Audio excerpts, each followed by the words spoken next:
expliquer de quoi. Tu te la fermes, tu te la fermes. Juste expliquer de quoi avant, juste expliquer de quoi avant. Yo, j'ai commencé à expliquer. Je m'en fous, je m'en fous. Des edibles, ok? Ouais. Tu peux en manger, ok? Ça Ben, acte tu vas en, faire partie de ma présentation, ok? Moi, ma prof va entendre ça. ça acte en 20 minutes. Oui. Puis tu l'as pour fucking 8 Yo, heures. hey, De hey, 8 à 4 heures. pas de sacre, là. C'est quoi ta présentation, bordel? Bon, je commence. Là, t'arrêtes de parler, mon fucker. Ok. Bon, ben, salut tout le monde. Aujourd'hui, je vais vous présenter ma nouvelle littéraire qui s'appelle Œil pour œil. En fait, ma nouvelle littéraire a été réalisée par Nancy Kilpatricks. Elle est née en 1946 et aujourd'hui, elle a 73 ans. En fait, Nancy Kilpatricks, elle a été connue sous vraiment beaucoup d'écritures de type horreur puis suspense. Puis j'ai fait des recherches puis j'ai remarqué qu'elle a écrit une série de livres pour plus gothique, un peu plus horreur, suspense gothique puis mystère. À part ça, il n'y a pas vraiment d'autres informations sur elle, malheureusement.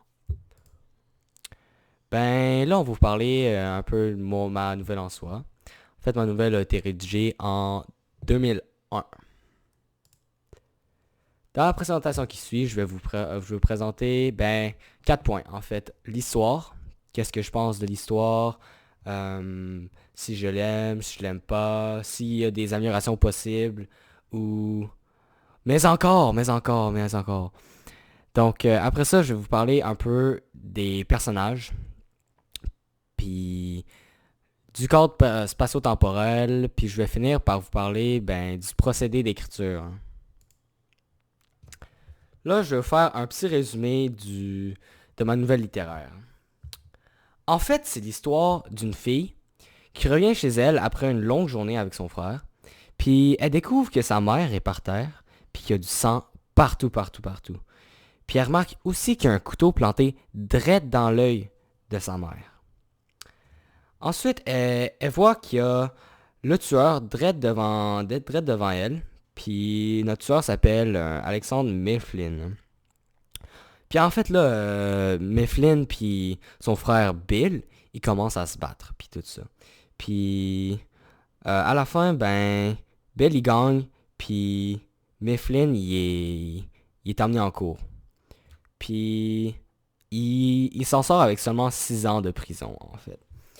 Puis notre protagoniste, elle aime pas ça. Elle trouve que tu sais, lui, il a enlevé la vie de sa mère, puis sa mère est morte pour toujours, sa sentence est pour toujours. Tandis que Mifflin, il peut s'en sortir avec seulement 6 ans de prison, puis par la suite, il peut reprendre sa vie normale, puis comme si de rien n'était, en fait. Puis au cours de l'histoire, on voit un peu la pensée, puis un peu qu'est-ce qui se passe dans la tête de notre protagoniste, puis on peut voir un peu la raison pourquoi elle lui en veut, puis pourquoi elle veut enlever sa vie, puis tout ça. Puis, ouais. À la fin, notre protagoniste, elle décide de rédiger un espèce de plan pour tuer Mifflin lors de sa sortie de prison. Si vous voulez savoir la fin, vous allez devoir lire la nouvelle littéraire. Là, je vais vous lire un petit extrait. En fait, c'est le premier paragraphe, puis je trouve que ça exprime vraiment bien un peu c'est quoi la nouvelle, puis de quoi qu'elle parle, puis un peu ça explique beaucoup le style d'écriture de l'auteur aussi. Alexandre Mifflin était en train de poignarder ma mère au moment où mon frère Bill et moi entrions par la porte en arrière. Je lâchai mes sacs de course chez Eaton's et me mis à hurler. Mes cadeaux de dernière minute roulèrent dans une mare de viande hachée sanguinolente. Mifflin pivota. Bill et lui commencèrent à se bagarrer. Mifflin renda plusieurs livres à mon frère, lequel avait fait de la lutte au collège. Je me précipitais vers ma mère qui, le couteau planté dans un œil, baignait dans son sang. Avec l'énergie du désespoir, je retirai l'arme d'un coup sec. Maman mourut dans mes bras quelques secondes avant que Bill ne terrasse l'assassin. Avant que je ne puisse composer le 9-1, avant qu'elle puisse nous dire adieu. Donc voici notre extrait. Là, je vais poursuivre par les 4 points. Pour commencer, on va parler un peu de l'histoire. En fait, j'ai vraiment apprécié la nouvelle littéraire. C'était vraiment simple, c'était court, puis c'était le fun. Mais je trouve que parfois, l'auteur, elle aime ça mettre beaucoup trop de détails. Un peu comme moi, j'ai pas besoin de savoir que le cerveau de sa mère, un des bouts de cerveau de sa mère était encore resté sur son couteau, puis des trucs comme ça, là, tu sais. J'ai pas besoin de savoir ça, puis je trouve que ça alourdit un peu l'histoire en soi. Pas ça, quelque chose que j'ai vraiment aimé, c'est que en fait, on a pu suivre un peu l'histoire puis qu'est-ce qui se passe dans la tête de notre protagoniste parce que on se rend bien c'est une situation assez difficile à vivre comme moi si je rentre chez moi puis je vois ma mère poignardée ben tu sais je vais peut-être un peu capoter hein. Mais en tout cas en bref j'ai trouvé ça vraiment intéressant de suivre un peu les pensées de notre protagoniste. Pour les personnages nous avons notre fille principale, son frère Bill, ainsi que Alexandre Mifflin qui est le tueur. Ah, il y a aussi sa mère, mais on en parle, elle a jamais parlé, puis on sait pas qu'est-ce qu'elle fait à part mourir au début de l'histoire.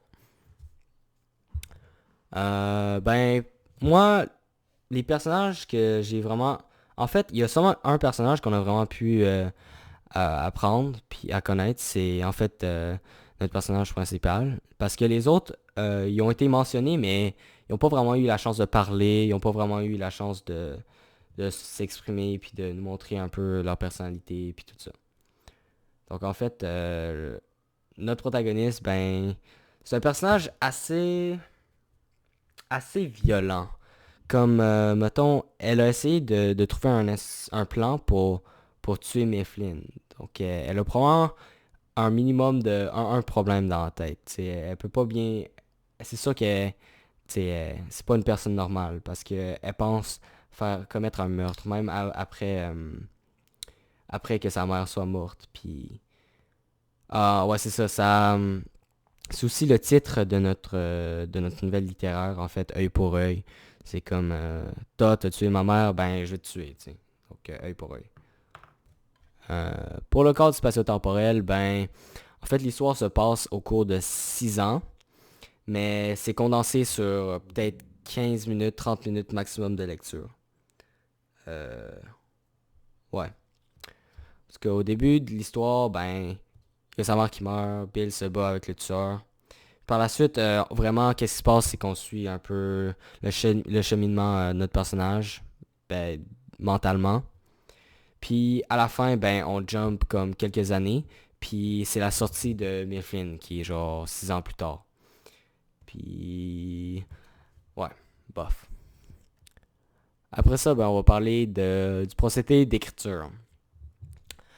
En fait, l'auteur a vraiment un moyen d'écriture, comment dire, vraiment violent. Je pense que ça s'explique bien parce qu'elle écrivait des livres gothiques, puis des romans, ben, tu sais, horreur, puis suspense.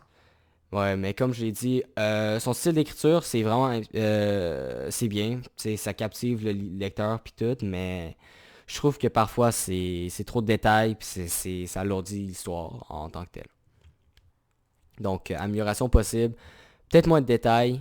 Puis, à part ça, le récit était parfait. Il n'y avait pas trop de problèmes que j'ai pu observer. Ben, en conclusion, œil pour œil, c'était un très bon nouvelle littéraire. Puis, je vous le recommande parce que c'est bon. Puis, ça capte le lecteur. Ouais,